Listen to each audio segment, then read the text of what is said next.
How you doing? Matt here, one half of We Should Talk About This at Work podcast. I'm here to do a bonus review on the STARZ based on a true story movie, The Last Deal. Now before I get started, please subscribe and like our YouTube channel. Drop a comment, let me know if you did or did not like this movie. We appreciate all the engagements. Now The Last Deal was directed by Jonathan Salima.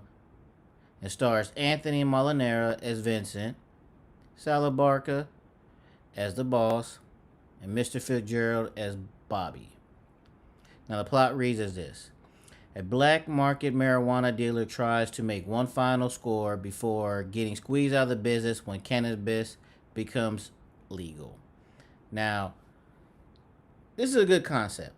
I like this to where it's up to date, well, somewhat up to date, to where he was doing things illegally. Now that it becomes legal, he's being squeezed out. Good premise, good everything. So far.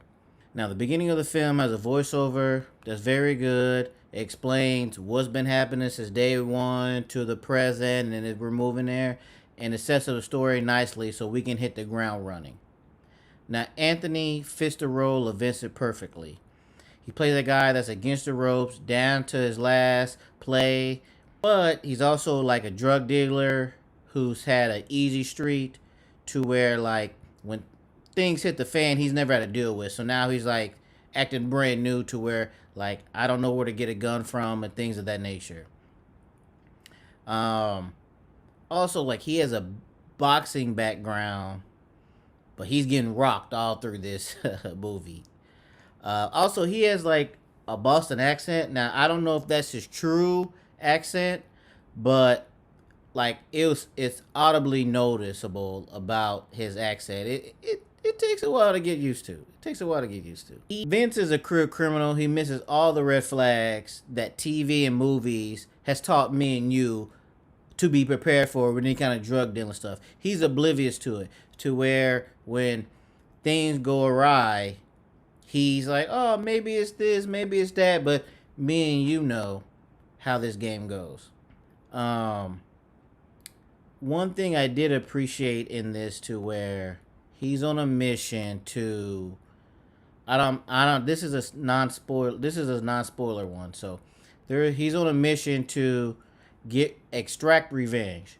But then he meets up with a lovely young lady, and that lady is offering nighttime enjoyment, but he promptly declines.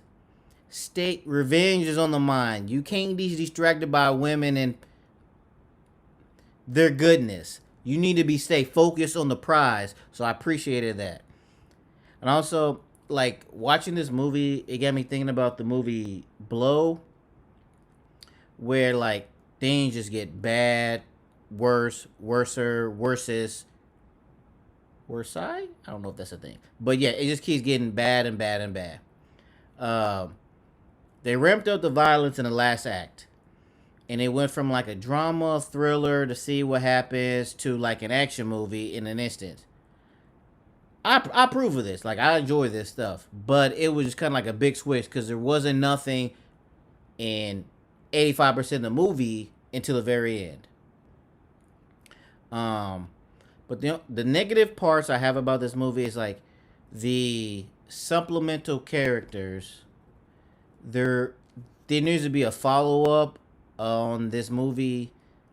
Like, for example, Bobby and his sister. What's going on with that? They just established that she has one. He's trying to be good to her. They never followed up on like what was their backstory and things of that nature. Also, the hitman, his daughter, that just came out of nowhere, and it was never followed up on. And then whatever happened to the people who stole the flowers.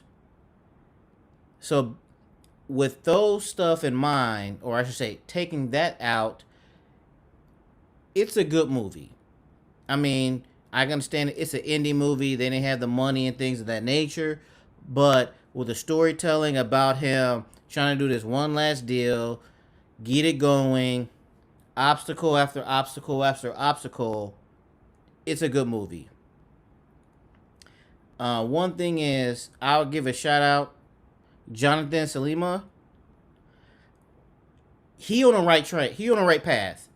But I want to see what he can do with a bigger budget. I know he's working with, I'm saying pennies. Pennies is not the right word. He's working with a smaller budget. But if he had a bigger budget, I want to see what he does. This is a good, I guess, beginning for him. And I like to see what he does more with this. Overall, I enjoyed the movie. Let me pull up my notes right now real quick. Now,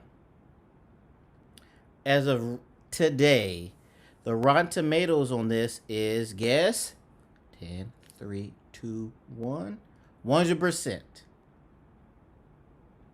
I don't know if that's shocking to you or right on par, but that's what it is. With a 77% audience score. I will go with a 75 on my opinion. It was okay. It wasn't super great.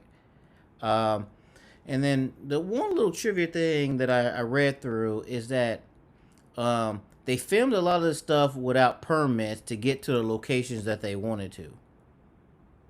Now, normally I don't condone illegal activities, but if you go there to get the job done, get it done and move on. So I guess that's good. So I didn't give no real spoilers for this movie because this is one of the movies where I say that you should go see. It's on demand. It's available. That you won't be bored in this movie. It's good for what it is. Now, once again, please like and subscribe to our YouTube channel so you don't miss anything when we drop these bonus episodes.